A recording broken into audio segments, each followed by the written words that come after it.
सच्चिदानंदरूपाय विश्वोत्पत्त्यादिहेतवे तापत्तिविनाशाय श्रीकृष्णाय वयं नुमः। भस्मीभूताङ्गसङ्गेन स्वर्याता सगरात्मजा किं पुनः श्रद्धा देवीं ये सेवन्ते धृतव्रताः नाहेतत् परमाश्चर्यं स्वरध्वन्या यदि होदितम् अनन्तचरणं भोजप्रसूताया भक्षितः सन्निवेश्य मनो यस्मिन् श्रद्धया मुनयोऽम्लाः त्रैगुण्यं दुष्टृज्यं हित्वा सद्दो याता तदात्मताम्। श्रीमद्भागवत नवम स्कंद के 9वें अध्याय का 13, 14, 15वां श्लोक।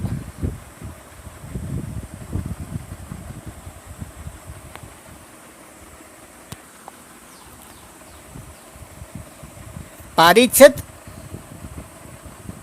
जब गंगा जल से शरीर की राह का स्पर्श हो जाने से सगर के पुत्रों को स्वर्ग की प्राप्ति हो गई, तब जो लोग श्रद्धा के साथ नियम लेकर के श्री गंगा जी का सेवन करते हैं, उनके संबंध में तो कहना ही क्या है। मैंने गंगा जी की महिमा के संबंध में जो कुछ कहा उसमें आश्चर्य की कोई बात नहीं है, क्योंकि गंगा जी भगवान के उन चरण कमलों से निकली हैं जिनका श्रद्धा के साथ चिंतन करके बड़े बड़े मुनि निर्मल हो जाते हैं और तीनों गुणों के कठिन बंधन को काटकर तुरंत भगवत स्वरूप बन जाते हैं। फिर गंगा जी संसार का बंधन काट दें, इसमें कौन सी बड़ी बात है। राजा बाहुक थे, उनका राज्य उनके शत्रुओं ने छीन लिया, तो राजा अपनी पत्नियों के साथ वन में चले गए और महर्षि औरव के निर्देशन में रह करके तपस्या करने लगे। कुछ समय बाद राजा बाहुक की मृत्यु हो गई और उनकी पत्नी उनके साथ सती होने के लिए तैयार हुई, तो राजा ने उसे रोक दिया, क्योंकि वह गर्भवती थी। जब उनकी सौतों को ये पता चला कि ये तो गर्भवती है, तो उन्होंने सौतिया डाह के कारण भोजन में गर देकर उसे खिला दिया, विष दे दिया। लेकिन महर्षि औरव के तपस्या के प्रभाव से उस गर्भ की रक्षा होती रही और उससे जो बालक उत्पन्न हुआ वो गर के साथ उत्पन्न हुआ। गर सहितम यस्य सह, जो गर के साथ पैदा हुआ उसका नाम सगर पड़ा और वो सगर बड़ा यशस्वी राजा हुआ, चक्रवर्ती राजा हुआ, जिसके पुत्रों ने इस पृथ्वी को खोद करके समुद्र बनाया। राजा सगर ने अपने गुरुदेव और ऋषि की आज्ञा से तालजंग, यवन, शक, हेय, वरवर जाति के लोगों का वध किया, उन्हें ब्रूप बना दिया और महर्षि की आज्ञा से अनेक यज्ञ किए। अश्वमेध यज्ञ किया, जब उसका घोड़ा छोड़ा गया तो उस अश्व को इंद्र ने चुरा लिया। उस समय महारानी सुमति के गर्भ से उत्पन्न सगर के पुत्रों ने अपने पिता की आज्ञा अनुसार घोड़े को खोजने के लिए पूरी पृथ्वी छान मारी, कहीं घोड़ा न मिला। तब घमंड में आकर के उन्होंने पृथ्वी को खोदा और खोदते खोदते उत्तर पूर्व की कोने पर गए कपिल मुनि के आश्रम को देखा और वहाँ पर उस अश्व को देखा जिनकी बुद्धि इंद्र द्वारा हरी गई है। उन राजकुमारों ने भगवान कपिल को अनुचित बात कहते हुए मारने की धमकी दी। तू चोर है, तूने मेरे घोड़े को चुराया है। हे राजन, इससे ऋषि कुपित हो गए और उनकी श्राप से वह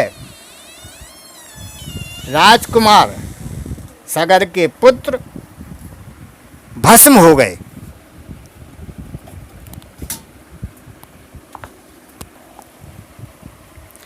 महाराज सगर की दूसरी पत्नी का नाम केसनी था। उसके गर्भ से असमंजस नाम का पुत्र हुआ। असमंजस के पुत्र का नाम अंशुमान हुआ। असमंजस पहले जन्म में योगी था, संग के कारण योग से विचलित हो गया। उसे अपने पूर्वजन्म का पूरा स्मरण था, इसलिए वह इस संसार से वैराग लेने के लिए सोचता रहता था। वह अवधूत जैसा आचरण करता था, निंदित कर्म करता था, पागल सा दिखलाई देता था। एक बार तो उसने बच्चों को सरयू में डाल दिया। इससे उद्विग्न होकर के पिता ने उसे तिलांजलि दे दी, राज से निकाल दिया। पिता की आज्ञा मान करके असमंजस प्रसन्न हो गया, क्योंकि वह चाहता था कि मुझे तपस्या करना है, योग करना है। उसने आकर के जो सरयू मैया में वो पुत्रों को फेंका था, वो ला करके पिता को दिखा दिए। उन बालकों को लौट आकर जब सबने देखा तो उनके माता पिता प्रसन्न हो गए, सब पश्चाताप करने लगे। राजा सगर भी पश्चाताप करने लगे, लेकिन वह तो पिता की आज्ञा मान करके वन में चला गया और तपस्या करने लगा। राजा सगर की आज्ञा से अंशुमान घोड़े को ढूंढने के लिए निकले। उन्होंने अपने चाचाओं द्वारा खोदे हुए समुद्र के किनारे जा कर के कपिल मुनि के आश्रम में उनके शरीर की भस्म पड़ी हुई है उन्हें देखा और घोड़े को देखा। वहीं भगवान के अवतार कपिल मुनि बैठे हुए थे। उन्हें देख करके उदार हृदय अंशुमान ने उनके चरणों में प्रणाम किया और एकाग्र मन से उनकी स्तुति की। उनकी स्तुति से प्रसन्न होकर के कपिल मुनि ने कहा कि बेटा, यह घोड़ा तुम्हारे पितामह का यज्ञ पशु है, तुमसे ले जाओ और तुम्हारे जले हुए चाचाओं का उद्धार केवल गंगा जल से होगा, और कोई उपाय नहीं है। अंशुमान ने बड़ी विनम्रता से उन्हें प्रसन्न करके उनकी परिक्रमा की, उस घोड़े को ले आए। सगर ने उस यज्ञ पशु के द्वारा अवशेष यज्ञ को पूर्ण किया। तब राजा सगर ने अंशुमान को राज का भार सौंप दिया और सम विषयों से निष्प्रह बंधन मुक्त होकर के उन्हीं महर्षि और जी के बतलाए हुए मार्ग से तपस्या करके परम पद को प्राप्त हो गए। सुखदेव जी कहते हैं, राजा पारीक्षित अपना राज अपने पुत्रों को सौंप करके अंशुमान ने गंगा जी को लाने की कामना से बहुत घोर तपस्या की, लेकिन उन्हें इसमें सफलता नहीं मिली। अंशुमान के पुत्र दिलीप ने भी तपस्या की, वह भी असफल रहे। दिलीप के पुत्र भगीरथ हुए और उन्होंने बड़ी तपस्या की। उनकी तपस्या से प्रसन्न होकर के भगवती गंगा ने उन्हें दर्शन दिया और कहा, मैं तुम्हें वर देने के लिए आई हूँ। उनकी ऐसा कहने पर राजा भगीरथ ने बड़ी विनम्रता से अपना अभिप्राय प्रकट किया कि आप मृत्युलोक में चलिए। गंगा जी ने कहा, कोपी धार्यता वेगम पतन्त्या में महीतले अन्यथा भूतलम त्वा नृप यस्याय रसातलम। गंगा जी बोली, जिस समय मैं स्वर्ग से पृथ्वी तल पर गिरूंगी उस समय मेरे वेग को कोई धारण करने वाला होना चाहिए। भागीरथ, ऐसा ना होने पर मैं पृथ्वी को फोड़ करके रसातल में चली जाऊंगी। इसके अतिरिक्त इस कारण से भी मैं पृथ्वी पर नहीं आऊंगी कि लोग मुझ में अपने पाप धोएंगे, फिर मैं उस पाप को कहाँ धोऊंगी। हे परीक्षित महाराज, सुखदेव जी कहते हैं, गंगा जी ने कहा कि भगीरथ, इस विषय में तुम विचार कर लो।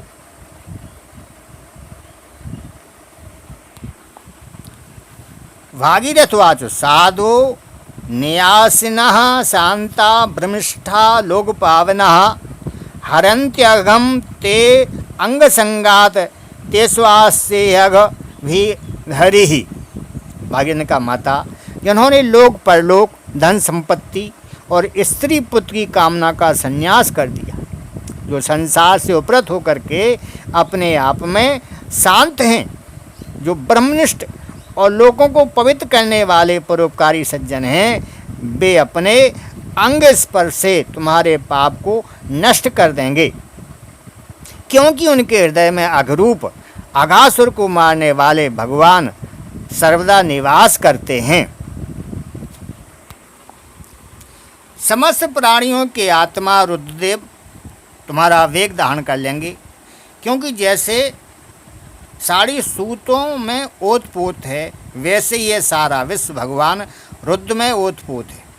परीक्षित, गंगा जी से इस प्रकार कहकर राजा भगीरथ ने तपस्या के द्वारा भगवान शंकर को प्रसन्न किया। थोड़े ही दिनों में महादेव जी उन पर प्रसन्न हो गए। भगवान शंकर तो संपूर्ण विश्व के हितैषी हैं। राजा की बात उन्होंने सुनी और तथास्तु कहकर के उसे स्वीकार कर लिया। फिर शिवजी ने सावधान होकर गंगा जी को अपने सिर पर धारण किया। क्यों ना हो, भगवान के चरणों का संपर्क होने के कारण गंगा जी का जल परम पवित्र जो है। इसके बाद राजसी भगीरथ त्रिभुवन पावनी गंगा जी को वहाँ ले गए, जहाँ उनके पुत्रों के शरीर राख के ढेर बने हुए पड़े थे। वे वायु के समान वेग से चलने वाले रथ पर सवार होकर के आगे आगे चल रहे थे, और उनके पीछे पीछे मार्ग में पड़ने वाले देशों को पवित्र करती हुई गंगा जी दौड़ती जा रही थी। इस प्रकार गंगा सागर संगम पर पहुंचकर उन्होंने सागर के जले हुए पुत्रों को अपने जल से पवित्र कर दिया। यद्यपि सागर के पुत्र ब्राह्मण के तिरस्कार के कारण भस्म हो गए थे, इसलिए उनके उद्धार का और कोई उपाय न था। फिर भी केवल शरीर की राख के साथ गंगा जल का स्पर्श हो जाने से ही वे स्वर्ग को चले गए। परीक्षित, जब गंगा जल से शरीर की राख का स्पर्श हो जाने से सागर के पुत्रों को स्वर्ग की प्राप्ति हो गई, तब जो लोग श्रद्धा के साथ नियम लेकर गंगा जी का सेवन करते हैं, उनके संबंध में तो कहना ही क्या है।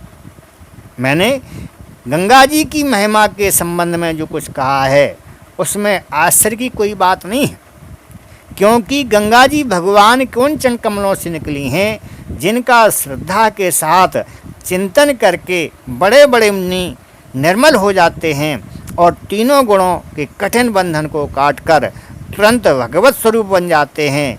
फिर गंगा जी संसार का बंधन काट दें, इसमें कौन बड़ी बात है। बोल गंगा मैया की जय। वसुदेव सुतं देवं कंस चाणूरमर्दनं देवकी परमानंदम कृष्णं वंदे जगद्गुरु। कृष्णाय वासुदेवाय हरे परमात्मने प्रणत क्लेश नाशाय गोविंदा।